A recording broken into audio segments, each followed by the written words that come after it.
Vai começar mais um conteúdo aqui no canal da Start Econ, mas antes eu preciso te dar 2 recados. O primeiro deles é que a nossa casa de produção de conteúdo da Start Econ é aqui na produtora 76 em Alphaville.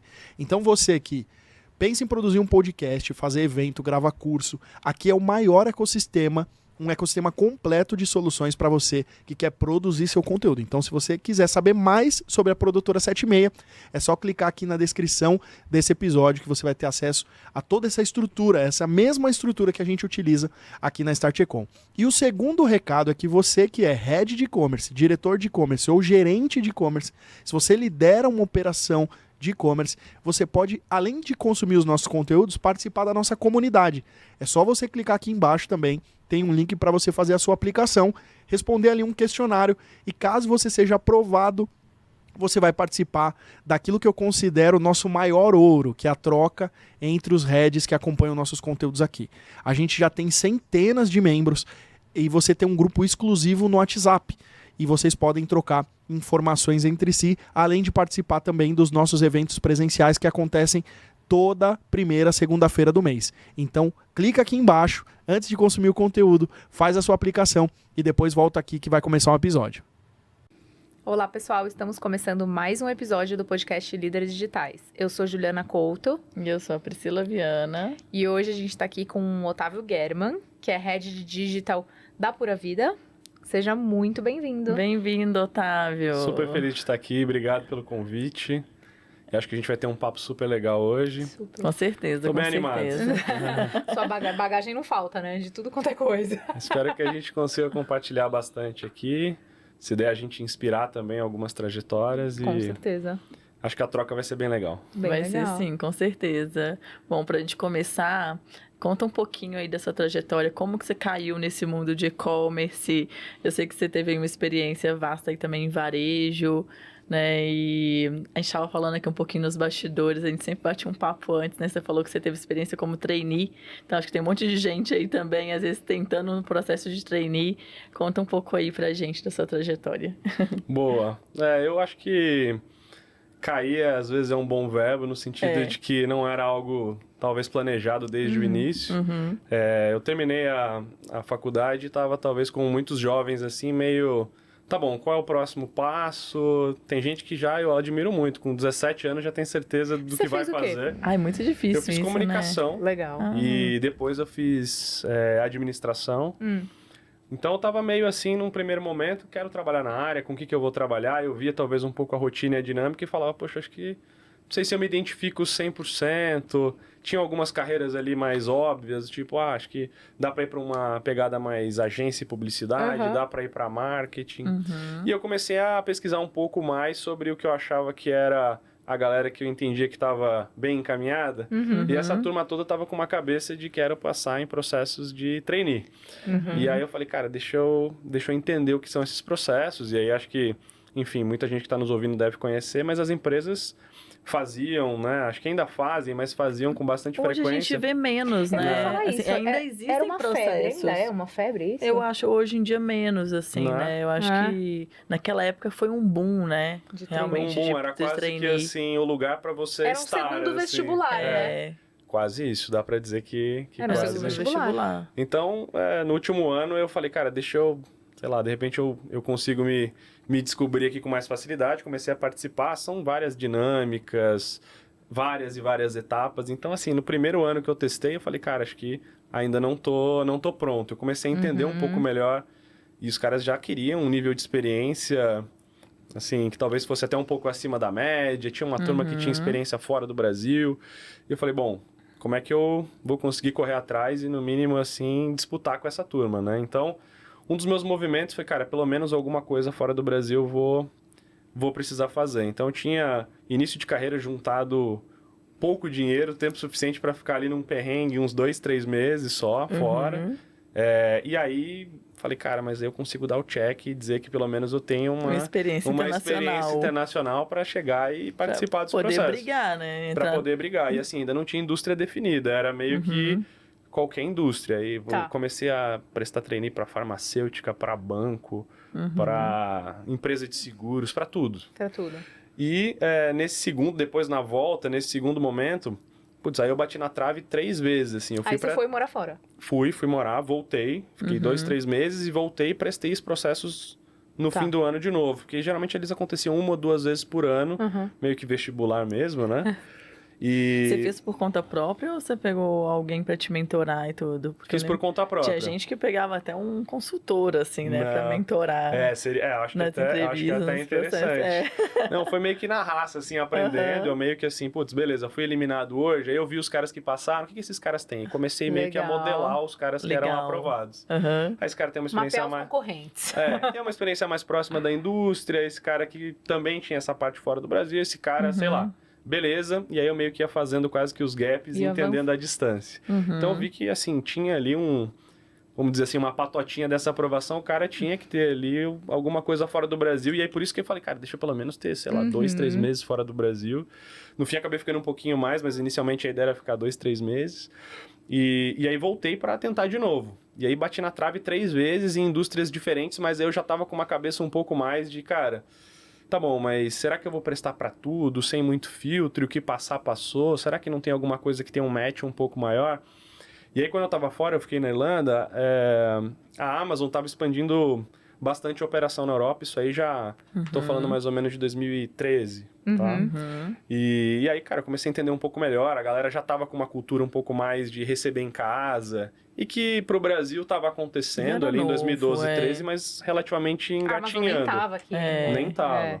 E eu falei, cara, talvez e-commerce seja um play interessante. Provavelmente, se tá bombando aqui fora, o Brasil deve seguir a tendência. E aí eu já comecei com uma cabeça mais assim, putz, acho que eu vou pra B2W, ou vou fazer um GPA, que era a Cenova na época, que eram os grandes players de referências, né? E aí eu fiquei meio com a cabeça de um desses dois. E acabei passando depois dessa terceira tentativa, aí eu acabei aprovado no programa lá do GPA para ficar na Cenova, que era basicamente o e-commerce digital do grupo, olhando para as bandeiras Extra, Casas Bahia, Ponto Frio. Foram muitas etapas, é uma fase que eu sinto saudades, mas por outro lado, ainda bem que já acabou, sabe? Aquele misto de amor e ódio, né? Porque eu lembro com saudades do dia que eu fui aprovado, Sim. mas, putz, do processo, acho que foram, sei lá, 7 etapas. Nossa. Eram 14 mil inscritos, nós fomos 14 aprovados. Caramba! Então, fazendo a conta ali, mais ou menos 1.000 candidatos por vaga, né? Muito, então, foi muito duro. tinha que ser muito fora da curva, né? Não, e no começo de carreira, você passar por uma prova de fogo dessa, né? É duro e assim, a turma... No final a gente acabou ali, todo mundo respirando super aliviado e tinha uma cabeça muito de, bom, beleza, por que esse sacrifício? Por que começar por aí, né? O que tinha por trás?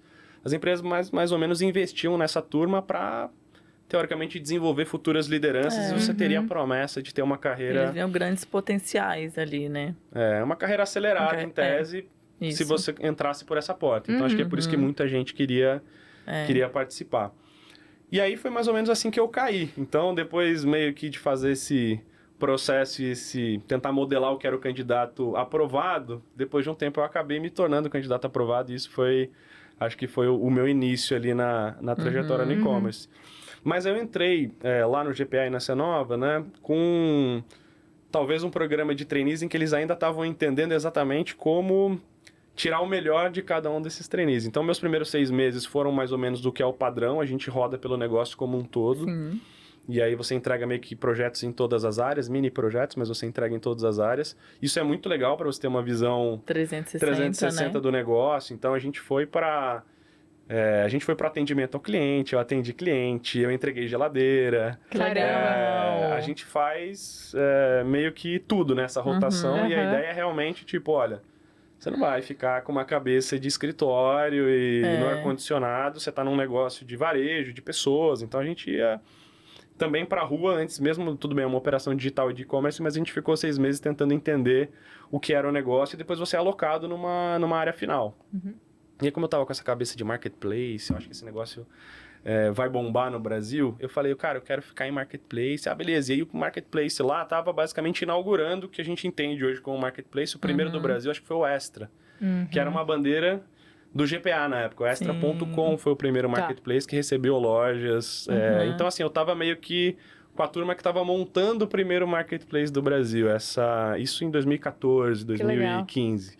Então, foi um início super interessante ali, porque você, enfim, tá num ambiente que tá acontecendo meio que em tempo real, uma indústria super nova.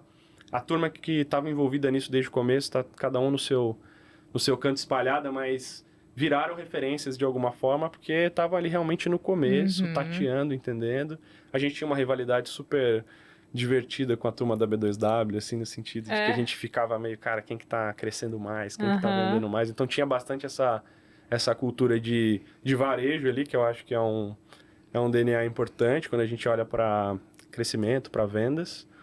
Então, enfim, longa e curta história, mais ou menos esse foi o meu início ali. Aí eu meu falo, primeiro ano. gente, que varejo é uma escola, né? Então eu falo, quem passa por varejo no Brasil, varejão no Brasil... Não, e trainee no varejo, então, mais imagina, ainda, né? Imagina, É uma escola porque, né, a gente meio que tem que arregaçar bastante a manga e meio, né? A cobrança por resultado é muito forte, né? E você tem recursos escassos. Recursos Então, escassos. o tempo inteiro, então, Você é tem uma que grande escola. dar nó em pingo d'água mesmo. E eu acho que eu aprendi bastante, assim, até em termos fora do que é o dia a dia técnico, mas em termos profissionais também foi fundamental. Eu lembro de chegar na área no começo, e assim, a turma ainda estava entendendo, beleza, chegou um trainee na minha área, eu não sei o que eu faço com esse trainee, sabe? Eu sei que eu tenho que desenvolver esse trainee, mas assim, eu já tenho, sei lá, minha célula aqui de vendas, eu tenho a minha célula de suporte, eu tenho isso aqui, agora me botaram um trainee. E aí eu fiquei meio que solto um tempo, assim, né? Fica ali aprendendo o que eles fazem, vai ali ouvir melhor o que essa turma faz, sai um pouco e aí chegou um dia que um diretor da área passou e eu tava meio, assim, acho que com uma cara de, cara, e aí? E aí, Otávio, né, o que você tá fazendo?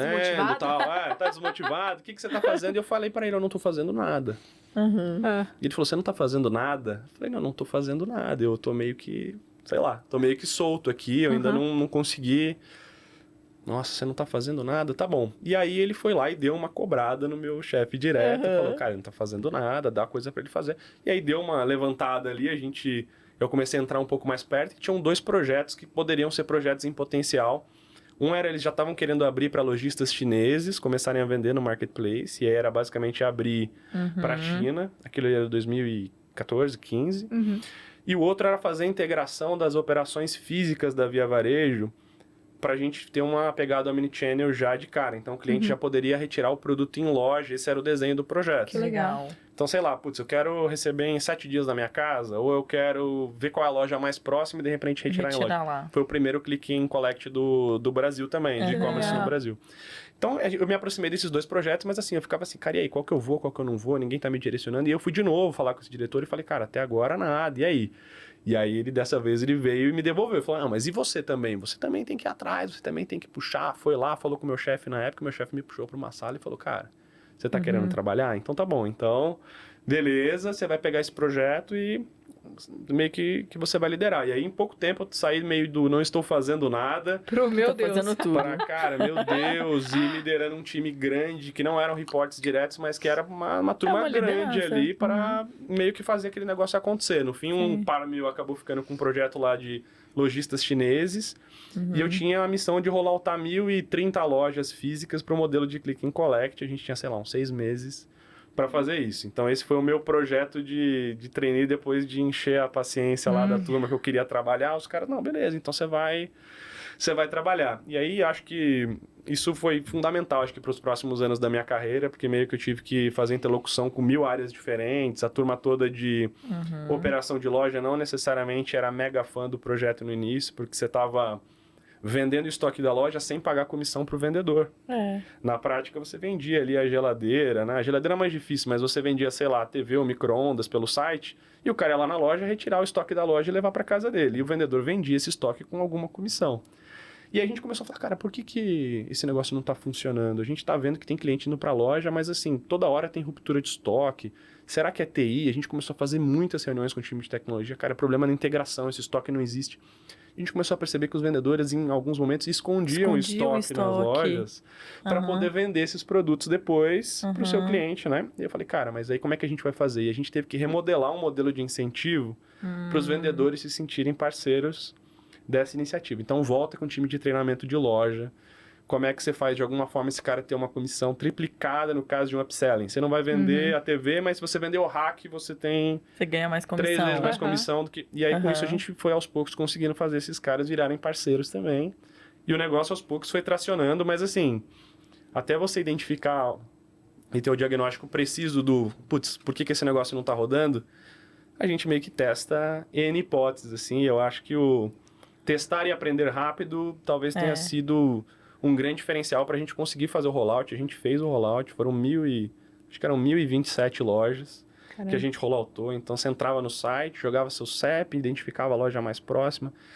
E aí foi mega multifuncional, porque eu tive que mexer com os times de tecnologia para a gente desenvolver tudo por trás. Tech operação, né? Operação muito forte, né? Porque aí a gente tinha toda uma inteligência logística para passar a abastecer mais as lojas, que iam ter um volume adicional. O giro muda, né? Muda o giro daquela praça, eventualmente você está próximo de uma região residencial, aquele estoque tem um fluxo totalmente novo e você começa a zerar o estoque daquelas lojas. Você não pode também inflar o estoque, porque o espaço físico é o mesmo, né? Exatamente. Então você tem que ter um giro mais rápido mesmo. Um giro mais rápido, muda um pouco a dinâmica de atendimento, mas para logística é mais eficiente, porque você não precisa entregar na casa de todo mundo, você começa a concentrar. Então era mais barato operacionalmente também a gente ir para esse modelo. Mexer em UX do site, como é que você faz o cara passar... Ele tinha toda uma expectativa de receber em casa e agora você vai ter que meio que de alguma maneira ali convencê-lo que talvez seja legal também ele poder ir até uma loja e retirar o produto como conveniência.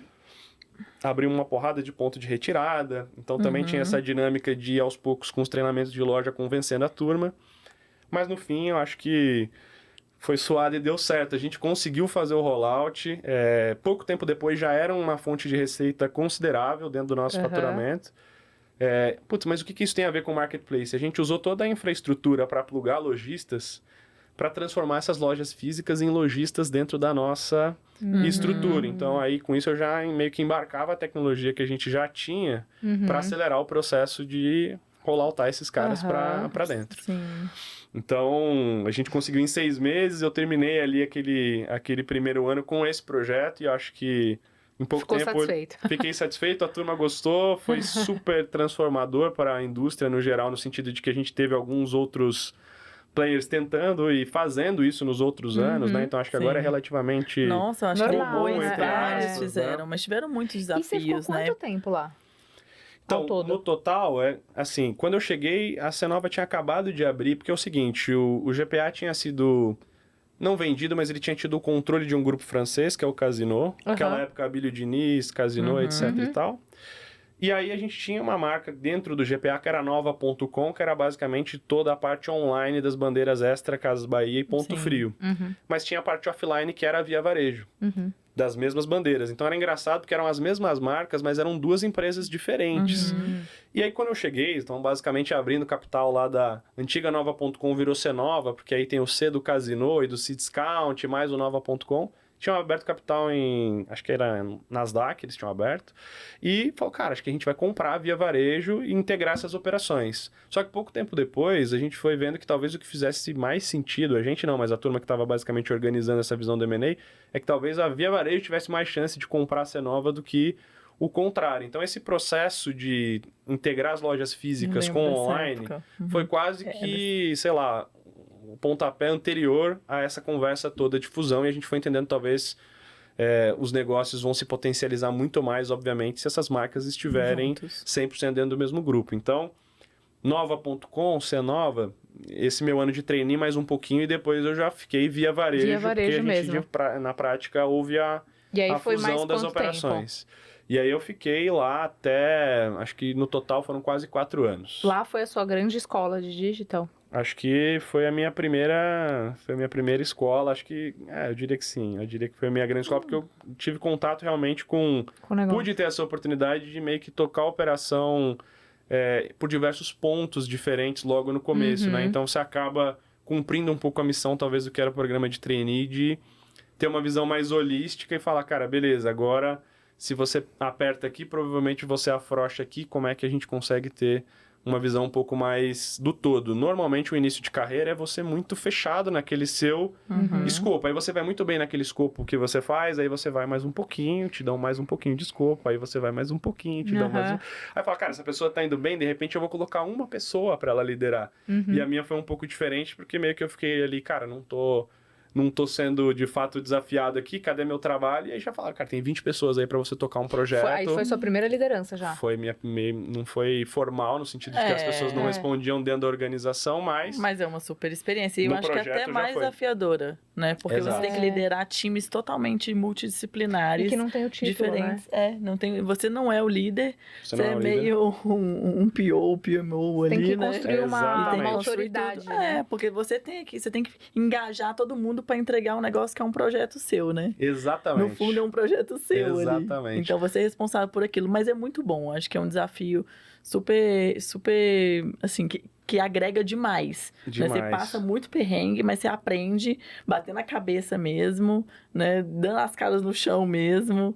E, nossa, eu imagino o tanto que foi desafiador, porque você estava falando aí sobre o Click Collect, e eu lembrei, assim, a época que eu estava no Magalu, quando a gente começou o Click Collect. E vocês já eram pioneiros, assim. E o Magalu super tecnológico, Super. e tá investindo muito em digital, teve muito desafio. Então, a gente tinha muito desafio em loja mesmo, às vezes os vendedores não atendendo bem o cliente que ia lá buscar Sim. o produto. A gente tinha desafios de fazer com que esse cliente fosse, tanto que eu lembro que o Magalu, a gente fez um incentivo com um desses aplicativos de carro aí, e aí que a gente dava pro cliente, tipo, a gente te dá R$10 para você ir buscar o produto Caramba. na loja. Boa. Então, a gente dava, tipo, R$10 na ida, legal. R$10 na volta.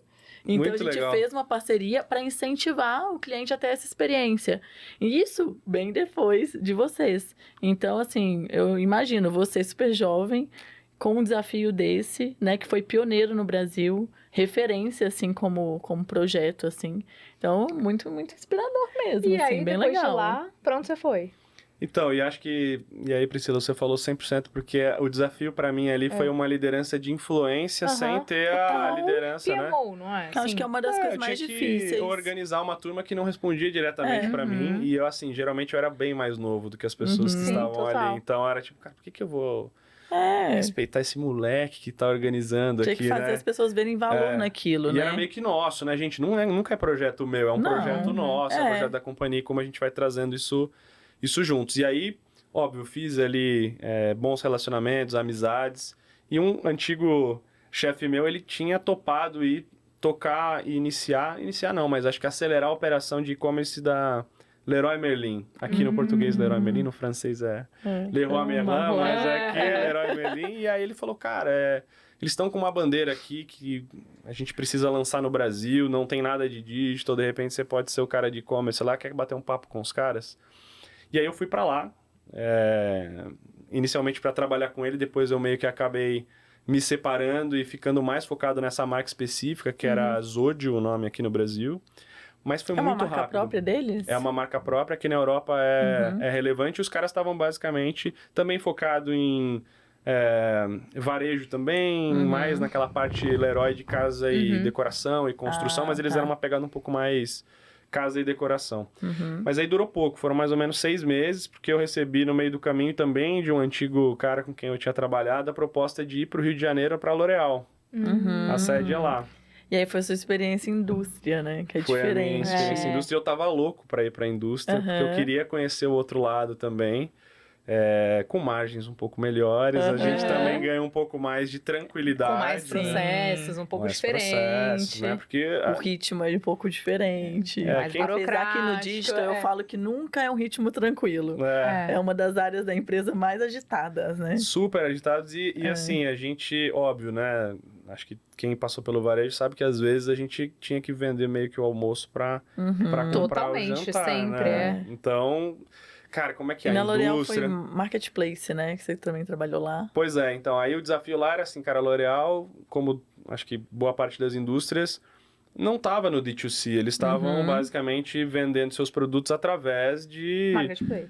distribuidores, de, né, sei lá, pure players, então assim, sei lá, pra indústria de beleza, tem lá Beleza na Web, tem Sephora. a Época, tem Sephora, tem vários players. E eles vendiam eventualmente os produtos da L'Oréal, mas a L'Oréal falou, cara, acho que talvez tenha dinheiro na mesa, eu tenho marcas, eu poderia ter aqui e-commerces proprietários, operação em marketplace, onde essas marcas também estão ali.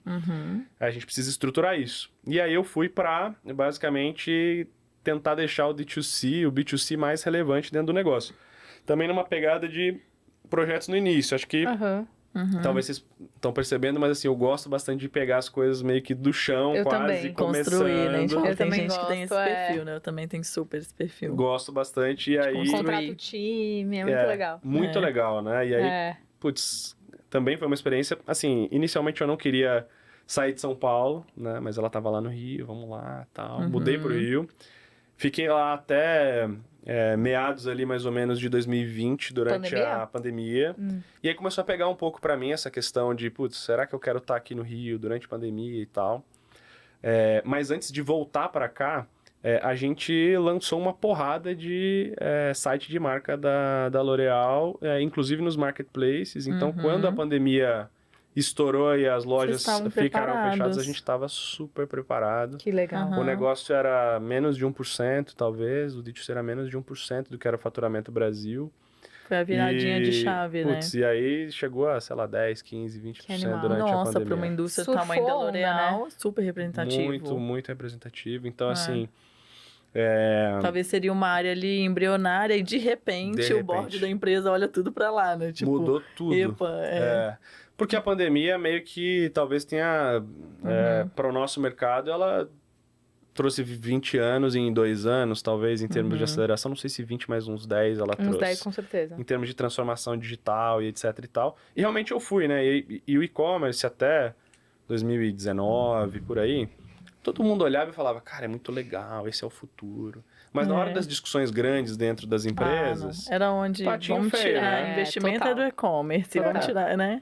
Porque o grosso tá vindo ainda do offline, né? E aí, beleza, eu tô indo pra lá, vai ser um projeto meio que pra começar de novo, mas assim, eu sei que eu sou de novo o patinho feio nessa história e... Sempre, né, a gente se o sente orçamento assim. é pequeno, é 1% do negócio, bem assim. sabe? Mas e aí lá a você pandemia... trabalhava com todas as categorias? Vocês Com criaram todas as sites categorias. de todas as categorias. Porque a L'Oréal é gigante, né? Gigante. E tem muito mais marcas do que... As pessoas a nem gente sabem imagina, que é L'Oréal. Não, exatamente. E é meio que até uma, de certa forma, uma estratégia no sentido de posicionamento e cobrir. A L'Oréal acho que tem aqui no Brasil 40 ou 50 marcas. Impressionante, né? Desde marcas mais de entrada até marcas de luxo, né? Tem, e aí ela é basicamente dividida em 4 grandes divisões lá, que é a divisão de luxo, e é muito focada em perfumaria, então tem várias marcas ali. Tipo Kerastase, é isso? Não, perfumaria tipo perfumaria. Yves Saint Laurent. Yves Saint É Laurent. verdade, Ralph São Lauren. marcas de luxo mesmo. Pinoz, aqueles perfumes deles, Acho que é isso? Diesel também, a linha de perfumes é licenciada pela L'Oréal. Boa. Tem a parte de produtos profissionais, e aí é Kerastase, Redken, L'Oréal Professionnel, que são os shampoos ali que... Shampoo de mulherada milhões. adora, né? Shampoo de milhões. Tem a parte de dermocosméticos, então tem Vichy, tem La Roche-Posay, tem CeraVe, Legal. tem SkinCeuticals também, é uma marca da L'Oréal. É verdade. E aí tem a parte de grande público, né? Então tem Maybelline, L'Oréal Paris, Garnier. Mais acessível, né? Então tem um portfólio muito grande de marcas lá, e aí as marcas geralmente elas são organizadas dentro de grandes divisões. Então tem a divisão grande público, luxo, parará, pororó. E tinha uma divisão corporativa, que em tese tinha uma pegada de ter alguns perfis mais especialistas que tinham que desenvolver para todos. as 4 divisões.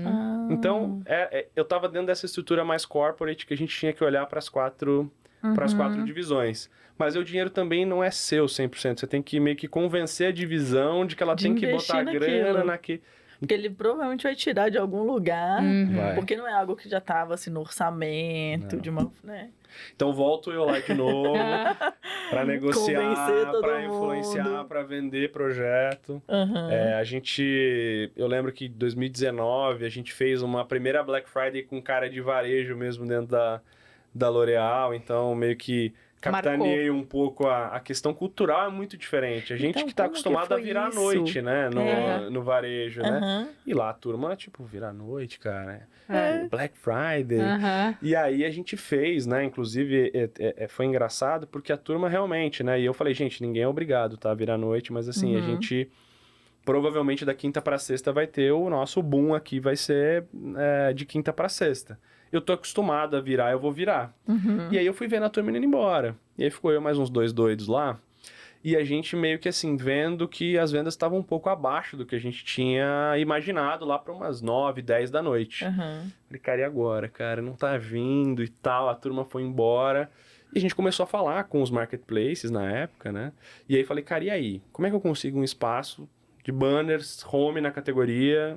Como é que eu vou... Cara, você precisa de uma oferta muito mais competitiva do que a oferta que você tem agora. Até onde você consegue chegar? Putz, cara, eu consigo chegar, sei lá, eu consigo dar mais 20% em cima desse preço. Tá bom, mas aí, cara, esse número de unidades que você tem também não rola. Falei, cara, como é que a gente vai colocar? Eu não tenho mais Estoque unidade, né? à noite. À noite, né? E aí, cara, começa. Telefone para todo lado. Liga para centro de distribuição, liga para o nosso distribuidor, que era um cara que talvez tivesse a oportunidade da gente alocar. A gente tinha full commerce com um parceiro na época, então avisa o cara que, pô, talvez a gente vai receber vender. mais estoque desse produto. Liga para o marketplace e fala, olha, seguinte, a gente vai conseguir, mas a gente vai ter que colocar um prazo mais longo, porque eu não tenho esse estoque. Boa. Abrir um estoque virtual. Eu vou Virtual. vender estoque virtual na Black Friday, mas E eu tudo quero bem, banner, porque a né? pessoa quer o preço, né? Que é o preço, né? Putz, mas O prazo é maior, vai mas entregar o em preço... 2 semanas, talvez, porque não tinha o estoque, assim. Era um nível de, sei lá, a gente tava preocupado em vender 2.000 unidades e o que a gente combinou era assim, cara, pra vocês ganharem espaço, vocês têm que ter 25.000 unidades. Isso, tipo, véspera, 9, 10 da noite. 9, 10 da noite. Ah, E aí vai, não sei o quê, a gente ajuda com a arte, só a não gente vai. pra ver essas É. loucuras mesmo, né? E aí, cara, a gente consegue na virada ali de quinta para sexta, na loucura, um espaço de fato lá, categoria de beleza no marketplace, um puta banner nosso, com preço que ninguém nunca tinha visto, e vendeu tudo. Vendeu tudo, Caramba. assim. E foi uma porrada. E aí a gente virou à noite, quando a turma voltou pro escritório no dia seguinte, Olharam, tipo, que banner é esse, né? a gente tava às 9 da promessa. manhã, e assim, foi meio caótico, a gente tava às 9 da manhã, a turma chegando, aquele pique, né? Bom dia, tudo bem e tal. Cara, a gente tava numa sala com rock mega pesado, um monte de lata de energético, assim. Que a gente, cara, como é que eu vou ficar acordado aqui? A turma, meu Deus, cara, quem são esses esses caras? E era doidos? uma galera que tinha vindo do varejo, que tava ali... Só comigo, que né? a gente já tem esse sangue na veia E de aí, varejo. a gente, putz, aí, não, beleza, viramos a noite, mas, cara, olha o que a gente vendeu de noite, e a turma, cara, beleza, Aham. legal, mas eles ainda meio com uma dúvida, sabe? Cara, será que é... Não sei se é exatamente isso que a gente acredita, virar a noite, e o sono, uma coisa assim, meio que eu falei, cara, mas beleza, mas... Tô E a mais questão preocupado em da vender. indústria tá baixando o preço? Pois assim, é. Deu eles problema? Deu dor de entenderam. cabeça É, depois? porque a indústria eu vejo que algumas ainda não entendem, mesmo sendo uma Black Friday. Uhum. Tipo, não, será que custo tem isso, né? Da indústria está baixando o preço. Pois é, lá dentro a gente, enfim, tinha talvez o lado que, cara, faz super sentido, a gente vai trazer tráfego para as nossas lojas, etc e tal. É uma galera de, cara, não, a gente tem uma margem X, o que importa pra gente é o sell-in que a gente tá Todo fazendo. mundo vai reclamar que a própria L'Oréal tá fazendo isso. Exato. Eu falei, gente, é uma venda de Black Friday de madrugada, a gente tem que aproveitar o tráfego e tal. E aí eu fui sair, esse dia do escritório, eu fui sair acho que 6 da tarde do outro dia. Então eu cheguei de manhã na quinta e saí sexta-feira quase à noite. Virado, mas valeu muito a pena no sentido de que a gente, sei lá, tiramos da cartola esse negócio. Foi polêmico no sentido de, cara, e aí, vamos fazer estoque Mas virtual. mostrar o potencial do negócio, Mas né? mostramos o potencial do negócio. E aí, acho que a gente teve ali uma primeira Black Friday, talvez com mais cara de varejo naquele momento. Depois veio a pandemia. Logo depois veio a pandemia, você fechou com chave de ouro ali, Exatamente. surfando alto. E aí o negócio já indo bem, mas eu falei, cara, eu preciso voltar para São Paulo. E aí eu comecei a mexer um pouco na minha rede e falar, cara, e aí? Quero voltar, tô aqui E e você tal. queria indústria? Então, eu tava bem na dúvida, assim, do que eu ia fazer. Porque tem essa parte legal do que era a indústria e do que eu tinha vivido no varejo, mas também tem um pouco da visão, que é um pouco do que a Priscila trouxe, de cara, mas todo mundo tava olhando da mesma forma que você tava olhando pra operação, e às vezes é cansativo você vender o seu ponto. E às vezes é uma galera que com todo respeito, não tá no dia a dia e não entende a profundidade de algumas decisões, e mesmo assim ela vai te gongar. E eu falei, cara, talvez eu precise estar numa operação que eu tenha mais autonomia para tomar de decisão, se a turma confiar que eu tenho capacidade para sentar nessa posição. E aí comecei a conversar com algumas pessoas. Eu sou meio doido, assim, em termos de, sei lá, o que eu faço com investimento. Então, lá atrás, ao invés de... Primeiro dinheirinho que eu juntei, ao invés de, sei lá, tentar comprar um carrinho barato e alguma coisa assim, eu conheci um cara e decidi virar investidor anjo da empresa dele. E era uma startupzinha pequena e, cara, eu fiquei no cheque especial e peguei uma parte de dinheiro emprestado para entrar de sócio na empresa desse cara. Foi um cara que eu conheci num churrasco, a gente começou a conversar, ficamos conversando por meses, uns amigos juntaram, vocês falam meio parecido, vocês têm que conversar. E aí eu falei, cara, tá bom, eu tinha 26 anos na época, eu falei, cara, eu vou investir na sua empresa, eu quero, sei lá, investir nesse negócio e tal, mas aí ele falou, não, mas eu preciso desse dinheiro agora. Eu falei, cara, não tenho. E aí, mas o que eu consigo é limpar o que eu tenho aqui, que é pouquinho e tal, não sei o quê. E vou pegar uma parte com o banco, e eu sei que depois, se esse negócio der certo, vai valer a pena. E aí, depois que eu entrei de investimento nesse negócio, outros investidores também entraram, não pela minha entrada, mas ele também apresentou o negócio para muita gente depois, e outras pessoas também acabaram entrando. Uma rede de amigos mesmo, assim, e tinham, né, também algumas aceleradoras, entraram alguns investidores profissionais. Legal. E aí, quando eu tava voltando, eu meio que falei com todo mundo e falei com a turma também, que tinha entrado depois de mim nesse investimento, e aí os caras me conheciam meio que das nossas agendas ali, de trimestralmente estar falando sobre esse negócio. Eu falei, cara, quero voltar, tal. E aí, esses caras, um dos caras que investiu naquela empresa lá atrás e tá num fundo legal, que tem umas empresas, pegada mais assim, voltada mais pro agro, mas tem empresa de bens de consumo lá também, não é muita coisa. Queria que você conversasse com esse cara para ver se tem alguma coisa para você lá. Todo mundo falando em digitalização no meio da pandemia, então deve ter algum espaço para você em uma dessas investidas do fundo. E aí eu fui apresentado para esse fundo, que era o fundo que tinha acabado de comprar dos fundadores a maior parte da Pura Vida. Então os fundadores, eles tinham começado o negócio ali por 16, 17. E aí, para eles darem o próximo passo, eles começaram a bater no mercado e falaram, cara, preciso talvez de um apoio de fundo de investimento para profissionalizar essa operação e levar a gente para o próximo passo.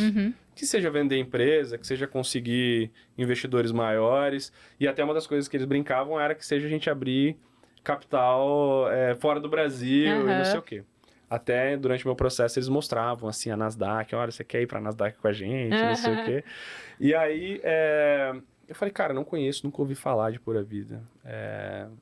Entendi que era uma empresa pequena, que tinha sido acabada de comprar pelo fundo. O fundo entendia que tinha potencial ali naquele negócio, produtos orgânicos, saudáveis, um lifestyle de nutrição, longevidade, em alta na pandemia, inclusive. Todo mundo mega preocupado com saúde.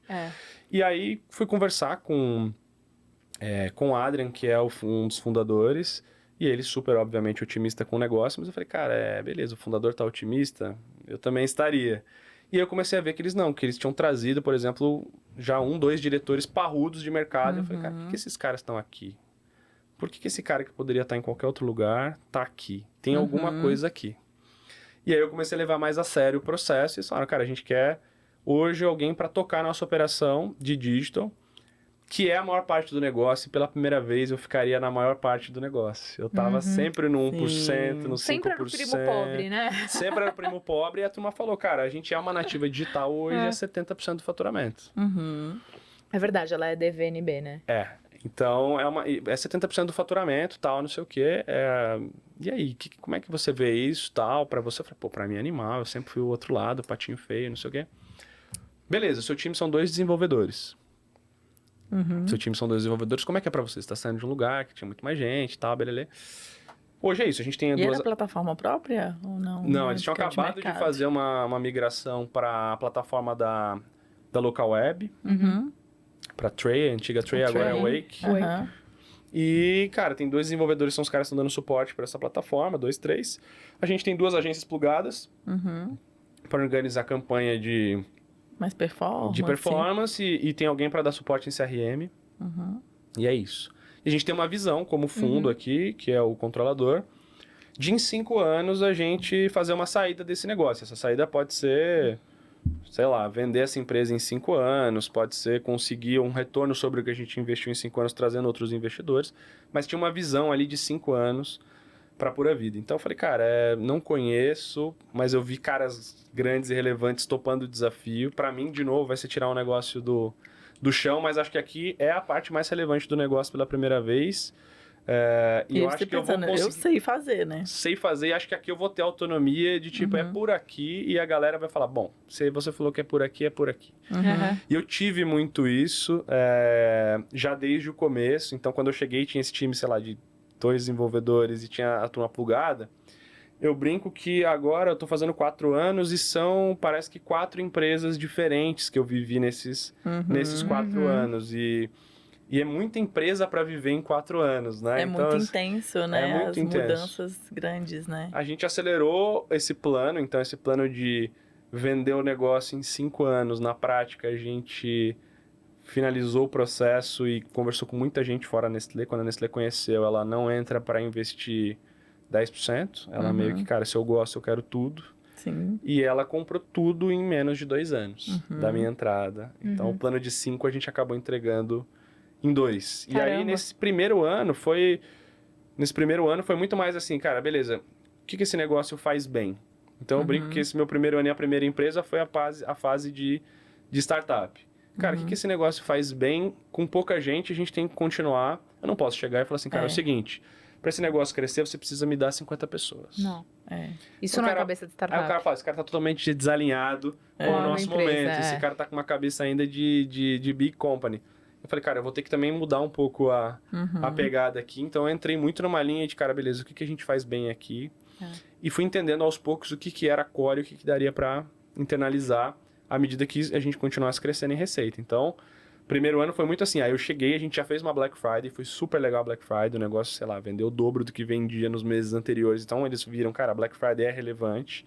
Vamos começar a postar em datas do varejo. Então, foi um pouco da mudança, porque antes era uma marca, assim, super cool, mas acho que a gente deu um toque um pouco mais, assim, De varejo mesmo, varejo, de venda. e-commerce, E a pegada era crescer. E aí, em 2021, o fundo olhou e falou assim, cara, vocês estão meio que crescendo rápido demais, acho que é a hora da gente apostar nesse negócio. Então, o que a gente precisa para dar o próximo passo? E aí, acho que foi a segunda empresa que era a gente meio que saiu de startup para scale up, que é, cara, eu já estou escalando, eu já posso tomar algumas decisões e alguns investimentos. E o primeiro cara que eu trouxe foi um cara que tinha trabalhado comigo na L'Oréal, que era o cara de Data Analytics. Eu falei, cara, para as minhas próximas decisões aqui, esse cara vai ser fundamental e eu vou entender muito mais profundamente onde eu vou conseguir ter economia, onde eu vou direcionar. Então, o primeiro cara parrudo que eu trouxe foi... Preciso de um gerente de Data Analytics que vai, basicamente, aqui organizar a nossa cozinha e as próximas decisões vão todas ser tomadas a partir dessa chegada. E acho que isso fez uma super diferença pra gente, porque nesse cenário a gente já começou a entender, putz, cara, talvez rodar com uma agência de performance para o tamanho de investimento que eu tenho, já tá ficando muito caro. Esses caras pegam, sei lá, 10% do total que eu invisto. Será que eu não consigo montar um time interno? Pô, cara, eu já tenho dado de cliente estruturado numa pegada ali. Ali naquele momento era inicialmente o que a gente hoje tem mais maturidade de CDP, que é organizar os dados do cliente como plataforma. Cara, eu já consigo oferecer mais produto para esses caras. E a gente começou a perceber que tinha uma base fidelizada e tinha uma mega oportunidade de desenvolver, e eu fiz um pouco disso lá atrás na Via Varejo, produtos para atender exatamente a demanda daquele cara numa visão de a plataforma que a gente tinha não era nossa, mas a gente podia customizar muito essa plataforma. E os caras foram vendo que a gente foi crescendo e foram dando cada vez mais pista pra gente. Cara, me diz o que você precisa, não tá no roadmap, mas de repente a gente vai avaliando. Você foi trazendo insights importantes pros caras e eles desenvolvendo. E aí eles foram meio que com a gente tocando o negócio, e a gente lançou, por exemplo, o modelo de assinatura para esses clientes. Eu falei, cara, eu tenho um produto de uso recorrente, eu já tenho uma base que eventualmente quase todo mês ou várias vezes por ano vai precisar tomar o produto. E hoje esse cara ele vai ter que entrar no site todo mês. Por que eu não lanço uma assinatura para esse cara? Perfeito. Aí lança a assinatura pro cara e aí já tem uma adesão considerável. Pô, tem muito lover da marca que faz boca a boca e que apresenta a marca. Por que eu não dou um incentivo adicional e crio um member get member para esse cara trazer mais gente? Então cada um tinha o seu link, trazia uma pessoa, cashback para sua própria conta, cada pessoa nova que você trouxesse, você ganhava crédito para o seu próximo consumo no site. Então a gente foi desenvolvendo e criando algumas alavancas para a base fidelizada gastar mais com a gente, no sentido de ele ter um benefício também, 10, 15% de desconto por ser assinante. Então, para esse cara também vale. E para a turma nova, como é que a gente também consegue mexer nos nossos canais de aquisição?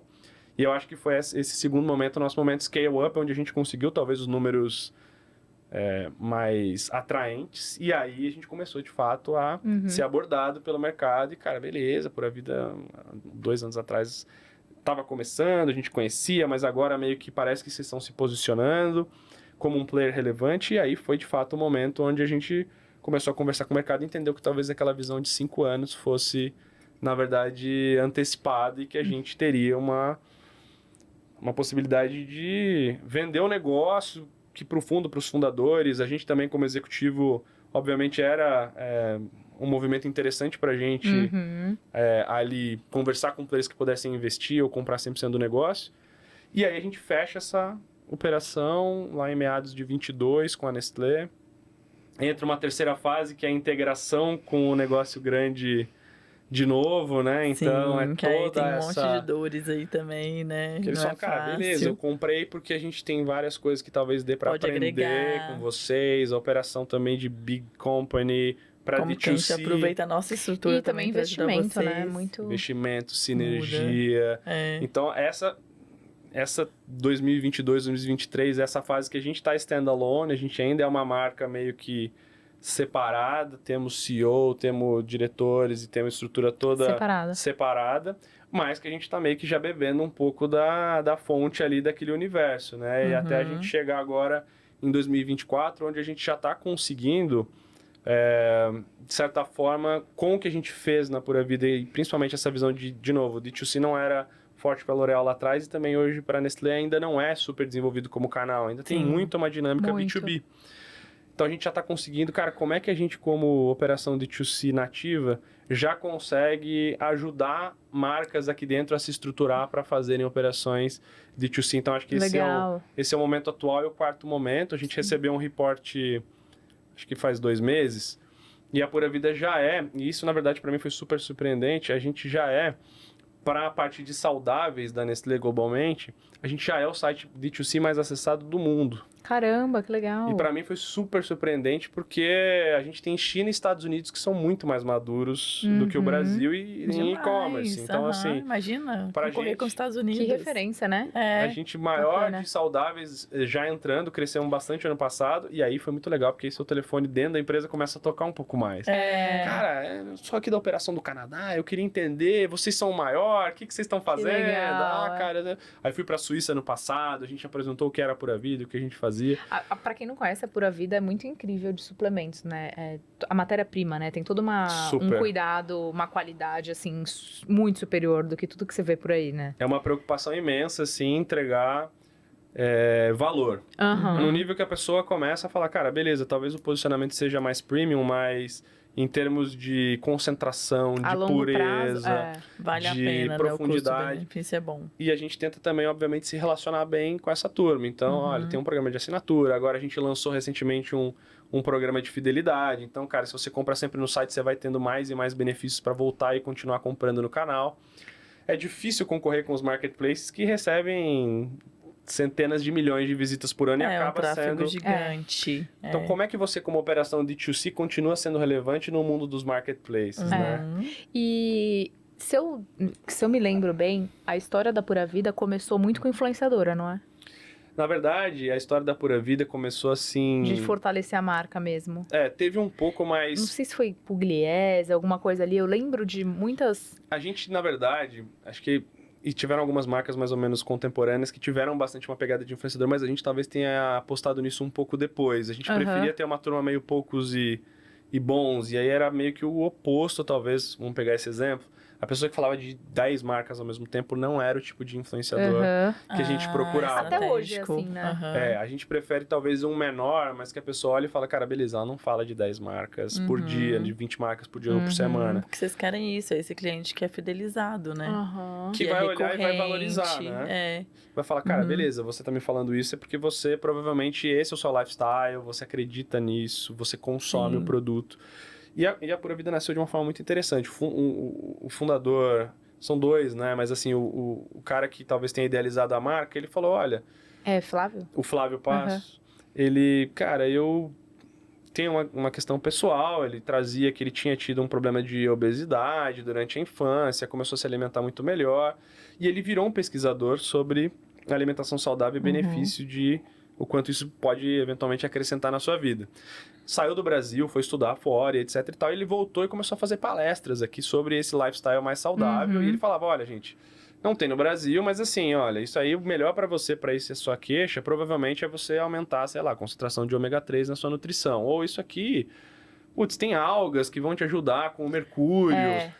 Que o mercado brasileiro ainda era escasso, né? Eu lembro quantas vezes a gente não viajava e trazia vitamina dos Estados Unidos, né? Super. Porque lá isso já é muito mais cultural. O produto que deu o boom da Pura Vida, mas teve algumas... Teve era um blend de Bulletproof Coffee, que foi um dos produtos, que é aquele café que a turma começava a fazer na rotina matinal, né? Que ele tinha uma coisa meio que de disposição e mais uma pegada também... cognição.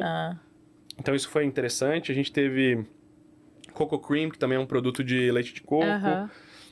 Os colágenos. Os colágenos são super famosos. Né? E aí ele começou a vir pro Brasil e ele fazia eventos e a galera, cara, mas legal, tem muito benefício. Onde eu compro? E não tinha, Não tinha onde comprar, eu vou ter que viajar e de repente eu trago. Mas ele começou assim, talvez em fazer ali informalmente, eventos onde ele trazia uma quantidade menor e acho que deu um clique e ele falou, cara, eu preciso criar um canal de venda. Tem demanda. E ali ele estabeleceu o e-commerce, inicialmente como canal de venda, se associou a um cara que é o Adrian, que é o CEO do negócio, que tinha uma indústria já tradicional ali, que fazia muito mais a parte de ingredientes, então ele já conseguia de alguma forma verticalizar esse modelo de produzir em larga escala. Ele falou, cara, eu já tenho um canal de vendas que eu montei meu e-commerce. Tô com um sócio que eu consigo de alguma forma industrializar esse negócio e fazer em larga escala. Eu acho que eu tenho um business aqui. E assim começou a Pura Vida. Basicamente ali com muito conteúdo educacional sobre benefícios daqueles produtos. Educando o cliente, né? Educando muito, com muita pesquisa, muito estudo. Ele é um cara que ele trouxe muita coisa. O site de vocês hoje tem muito conteúdo, né? Tem um bastante. site bem rico de conteúdo mesmo. Tem bastante. Eu falei, quase uma mistura de e-commerce com blog ali, porque... Quando a gente entra em página de produto, meio que vira uma demanda do nosso consumidor. Sim. Assim, cara, você tá aqui falando que Tira isso é bom e tal. Mas qual que é o estudo por trás? Então tem uma porrada de link, tem referência, tem... E uma dúvida, hoje você olha para todas as áreas digital? Ou não? Todas as áreas. Marketing, CRM... Todas as áreas. Hoje eu tenho dados, CRM, aquisição, então principalmente mídia de performance, tech... tá comigo também, a gente não tem um CTO, então acaba sendo o CDO, o cara de digital que olha.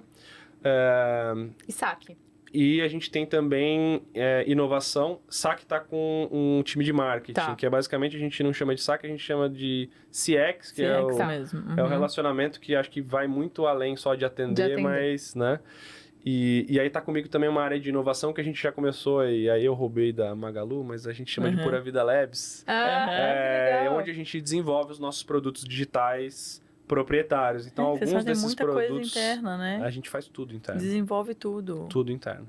Mas você tem um time grande de tech hoje? Então, hoje meu time de tech é esse time que, basicamente, ele tá dividido em 2 times. Um é mais focado hoje na sustentação do e-commerce, em tudo que a gente vai fazer, olhando para o hoje, ou seja, um time que olha para o hoje e um time que olha para o amanhã, se eu pudesse colocar assim. O time que olha para o hoje cara, o que eu melhoro hoje no nosso e-commerce para vender mais hoje? E fazer com que aquilo ali não pare, engrenagem que não pare. Então, essa turma tá olhando basicamente, a gente mexe no fluxo, na jornada, no UX, a gente mexe em performance de página, a gente mexe basicamente no hoje. Uma visão de CRO e tal. Numa visão CRO. E aí tem uma outra turma, e esse time não é tão grande, eu diria que a gente tem um time aí para olhar para essa operação de e-commerce, deve ser aí 10 pessoas, mais ou menos. E aí a gente tem um time de inovação, e esse time, basicamente, ele tá menos focado no hoje, e ele tá meio que provocado a discutir o amanhã do nosso mercado e da nossa indústria. E aí a gente começou. Cara, por exemplo, a gente já tem uma porrada de influenciadora que trabalha com a gente. E hoje, para a gente fazer a gestão financeira desse trabalho com os influenciadores e até para a gente conseguir, de fato, medir... mensurar resultado. É muito difícil, é um negócio meio que assim, telefone e Excel. Vamos montar uma plataforma de gestão para as influenciadoras trabalharem com a gente? E aí talvez elas fiquem muito mais incentivadas, elas vão entender o quanto na prática está retornando, a avaliação, o quanto elas estão crescendo. Então a gente lançou uma plataforma para as influenciadoras, desenvolver em casa. Estamos lançando um portal para os nossos lojistas B2B, que cresceu muito. Agora as lojas físicas compram muita Pura Vida. E aí os caras também estão digitalizados cada vez mais. É no mesmo site que eles compram? Ou não. Tem uma... É um o site é B2C parte? E a gente agora vai lançar, em breve a gente lança para os lojistas comprarem direto também no portal 100% online. Afiliados, que é a turma basicamente que não é exatamente uma influenciadora, mas é alguém que consumo e quero... Exatamente. Quero fazer o... Desenvolvemos também uma plataforma para... E funciona bem? Para afiliados. Funciona super bem. A gente tem também uma plataforma que desenvolveu só para relacionamento com profissionais de saúde. Então, a turma que quer conteúdo, principalmente nutricionistas e que está próxima da marca e... A gente tem crescido cada vez mais a visitação médica. Mas e a visitação... é uma plataforma que tem informação, tipo, mini cursinhos, alguma coisa assim, ou não? Tem conteúdo. A gente também tem uma plataforma de vídeo que a gente lançou e que tem uma profundidade relevante até de conteúdo. Que na época a gente idealizou como Netflix da saúde, que é o Pura Vida Prime. Então, eu vejo isso muito, assim, a indústria falando agora sobre isso, assim. Total. De trazer realmente informação através de vídeo mesmo para profissionais, né? Total, porque... Acho que aí na parte de geração de demanda, antes de alguém lembrar de você, ela precisa te conhecer. É impossível lembrar de quem não te conhece. Aonde você pode ajudar, né? Sim, as pessoas confiam nesses profissionais, né? Eles são super importantes, né? Super influenciadores mesmo. Para o nosso negócio, a gente precisa muito ser uma marca em que eles também podem confiar, porque aí os pacientes deles, obviamente, confiando neles, vão confiar na gente. Total. E sobre a recorrência que vocês trabalham, eu vejo assim, tem um monte de gente fazendo... recorrência, mas não de uma forma que dá resultado. Porque às vezes não faz personalizado, né? Vocês fizeram de uma forma genérica por produto. Como que vocês trabalham hoje, recorrência? Hoje a gente relançou, né? O cliente pode escolher lá como que é o prazo que ele recebe, vocês já sugerem como que é? A gente tem uma customização. Hoje a gente relançou, a gente tá chamando de Pura Vida Club, basicamente. Que aí você pode... ou só ser um assinante de fato, ou fazendo parte do clube, você começa a ter N benefícios. Eu ia perguntar isso, era também um programa de fidelidade, pontos... Exato. E aí porque você falou que tem um programa de fidelidade que vocês lançaram, mas é linkado uma coisa na outra? É linkado uma coisa na outra. Como que é? E aí tem mega incentivo para você se tornar assinante. Então, quando você entra no site hoje, você já tem um incentivo de, olha, faça parte do Pura Vida Club, é gratuito, não tem diferença nenhuma. E você, à medida que você começa a comprar, você vai ter... benefícios acumulados. Então, para o cliente que gosta da marca, é meio que no-brainer, assim, por que não? Tipo você forrar. Você vai ganhando os pontos ali. Vai ganhando os pontos. E aí o cara entra, e aí quando ele entra, ele já é meio que assim, olha, mas a gente também tem o nosso programa de assinatura aqui dentro. E quem é assinante dentro do nosso Pura Vida Club vai ter uma aceleração de todos esses pontos. Então, se você ganhava 5, agora você ganha 10. Se você ganhava o benefício X, você vai ganhar 3X. Legal. E aí é pra meio que dar um FOMO na turma, um Fear of Missing Out, e o cara olhar e falar assim, cara, eu preciso ser assinante, eu tô perdendo dinheiro, eu gosto da marca. E aí a gente começou a entender um pouco melhor o que eram as necessidades desse cara para trabalhar em customização. Então, a gente tem N recorrências, pode ser mensal, pode ser bimestral, pode ser semestral, pode ser anual, pode ser semanal. Para receber os produtos, você pode ter recorrências diferentes por produto. Então, sei lá, eu tenho uma granola semanal e tenho um colágeno mensal. Isso que eu ia te falar, porque às vezes não faz sentido, né? Tudo feito na Wake. O consumo é diferente, né, por Tudo produto. feito na Wake. Na Wake, legal. Mas é personalizado. Se eu entrar lá, sei lá, o que vai me oferecer de recorrência da granola é diferente de um colágeno, sei lá, por exemplo. Você escolhe a sua recorrência. Então, a gente não tem assim, olha, eu sugiro que você... Porque depende, se você toma granola todo dia no café da manhã, você precisa de granola todo dia, praticamente, né? E aí, talvez seu consumo seja maior.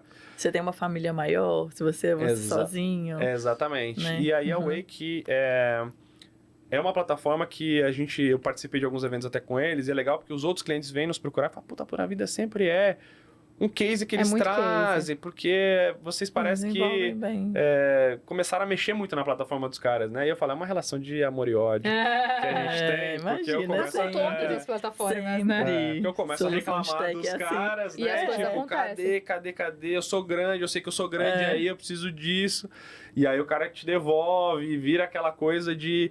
Mas aí quando dá certo, para um SaaS é mágico, porque o cara vira e fala assim, esse produto tá validado por um player relevante, cascateia para todo mundo, exatamente. Todo mundo, com certeza. É muito bom com vocês. Por mais clientes assim, né, que são exigentes, que querem pensar fora da caixa, inovar e levar as plataformas para frente.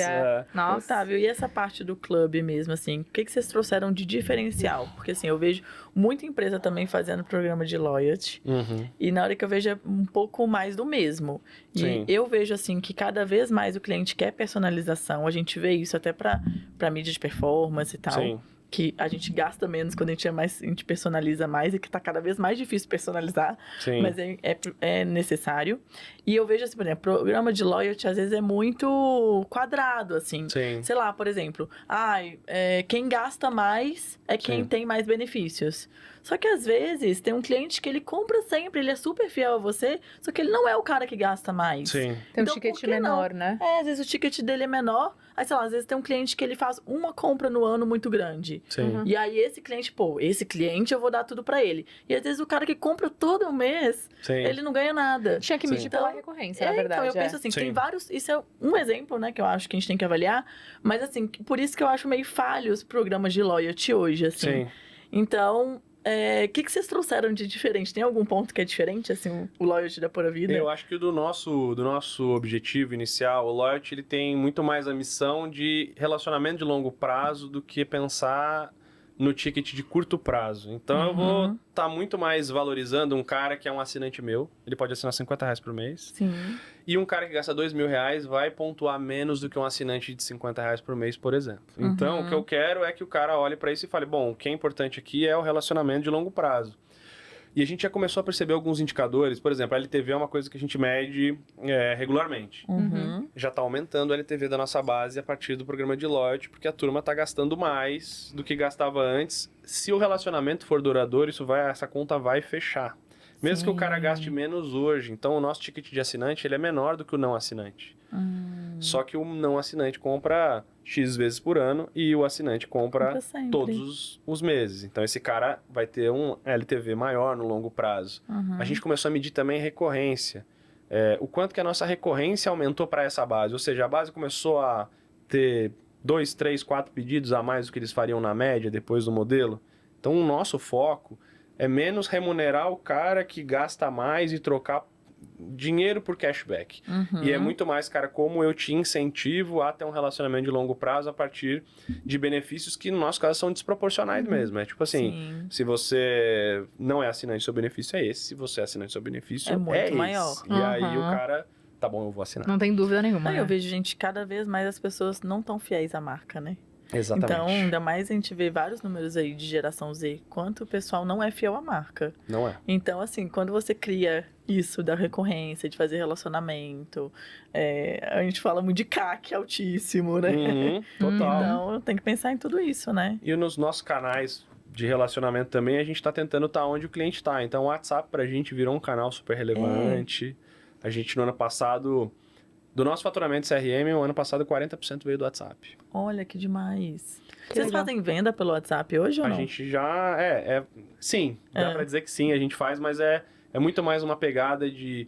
A gente conseguiu avançar bem no sentido de clusterização, então eu consigo entender um pouco melhor onde na jornada esse cara tá e para onde faz sentido eu levá-lo. Então, esse cara tá numa fase que ele de parou ali, né? rentabilização, ele tá numa fase de abandono, ele tá numa fase... E a gente consegue, inclusive, customizar a oferta para esse cara dependendo de onde ele tá dentro dessa jornada. Então, fica muito poderoso, porque às vezes você tá no WhatsApp, que a gente abre muito mais do que e-mail hoje em dia, imagino que vocês também. E aí fala, olha, putz, tá sumido, hein? Já faz 90 dias que você não compra com a gente e hoje você tem 15% off, por exemplo, ou hoje tem um lançamento que tem tudo a ver com os produtos que você já consumiu, ou já que você gostou do nosso último Whey, você também vai gostar desse lançamento. E aí a gente entendendo um pouco melhor, vira uma ferramenta poderosíssima para levar esse cara pro nosso e-commerce. E já foi super relevante. Então, pra gente também se relacionar bem com o cara, eu preciso estar onde ele tá. Total. E aí Nossa, fugir, eu vejo que a gente básico, usa muito né? pouco o WhatsApp ainda no Brasil. Assim, acho tem que de muito, forma é a maior geral, plataforma do mundo, né? Eu acho que tem muito potencial ainda. Muito potencial. Mas muito o pessoal potencial. ainda acha... é caro o custo, né? Compara, às vezes, com o disparo de e-mail e SMS. Mas aí a gente tem que olhar talvez numa visão de ROI, né? De ROI, exato. E aí, quando você consegue segmentar bem... Exatamente. E a plataforma também não é ótima. barata, né? Fazer a venda pelo e-commerce também, pra Sim. pagar lá a taxa da plataforma. É porque no caso dele, ele provavelmente coloca um link e vai pro e-commerce, né? Não faz, o cara não fecha no então, WhatsApp o ideal ainda, seria... né? Não fecha 100% no WhatsApp. Que eu acho que isso ainda é raro também, né? A gente tá desenvolvendo um modelo agora e provavelmente a gente vai avançar para isso ainda nesse ano, para a jornada toda ficar dentro do WhatsApp. Eu acho que vai ser super... Mas que é um pouco do que China já faz há algum tempo, né? Mas a gente ouviu agora nesse último evento grande de digital, uma palestra do WhatsApp, e eles falando assim, eles perguntaram assim, falaram que é a grande aposta deles. Sim. É a venda direto no WhatsApp. Só que eles perguntaram lá, o público gigante, quem compraria ou quem já comprou pelo WhatsApp. E assim... Tipo, 10 pessoas levantaram a mão. Mas eu acho que é muito cultural, tem receio, né? Tem medo de comprar pelo WhatsApp e ser golpe. Mesmo sendo uma conta verificada, a pessoa ainda tem medo, né? Mas é cultural, gente, isso tudo. Super. Eu acho que esse ponto é para um cliente antigo. Talvez a barreira seja bem menor. Então, assim, eu já comprei 5 vezes e agora você tá meio... A gente ainda tem uma questão de culturalmente adaptar isso. Então, assim, hoje eu até prefiro levar esse cara pro site. A gente, em termos de funcionalidade... A gente já consegue vender pelo WhatsApp. Mas eu vendo menos se eu vender direto pelo WhatsApp. Eu quero levar o cara, eu quero que ele entenda o produto, eu quero que ele entre em contato com o conteúdo. E aí é só levando direto pro site que a gente consegue isso. É tipo o Pix, né? Quando lançaram o Pix, as pessoas tinham medo. Meu pai tem até hoje de fazer um Pix. Acha que, sei lá, o que acha que vai acontecer. Lembra quando lançou o e-commerce no Brasil e a gente ia comprar pelo cartão na internet? Vai clonar o cartão. Gente. Tem gente que tem medo até hoje, Tem medo até hoje. Muita gente tem medo até hoje. Gente, é real isso. Mais um episódio que... rendeu, né? Deu pano pra manga, né? Que bom, olha, acho que sim, falei muito, eu acho. Você é muito comunicador, viu? Foi ótimo. Nossa, eu acho, assim, super case, várias coisas inovadoras, muito legal vocês estarem fazendo tanta coisa dentro de casa. Eu acho que ainda o pessoal ainda tem um pouco de receio de fazer dentro de casa, acha que o custo vai ser muito alto, mas vocês estão muito, assim, na necessidade de vocês, sendo muito cirúrgicos, assim, né? E isso tem dado um resultado incrível, assim, vocês são referências. E a gente fala sempre, assim, que cases desse jeito, a gente sempre tá com a porta aberta, né? Eu acho que foi uma super aula de fidelização, fidelização, recorrência e que também a saudabilidade, né, que a gente chama dentro do varejo alimentar, é um tema super alto que vai crescer muito ainda. Então, assim, você com certeza vai voltar pra contar muita coisa. Contar mais coisa. Já tá super à disposição. Obrigado, gente, foi ótimo pra mim, foi ótima a troca também hoje, tô à disposição. É isso. Obrigada, Otávio. Obrigado a vocês. Estamos terminando mais um episódio. E sigam a gente. Digitais é isso, sigam a gente, compartilhem, divulguem conteúdo, gente, que a gente tá aqui toda sexta-feira com um novo episódio. YouTube e Spotify. É isso aí, até a próxima.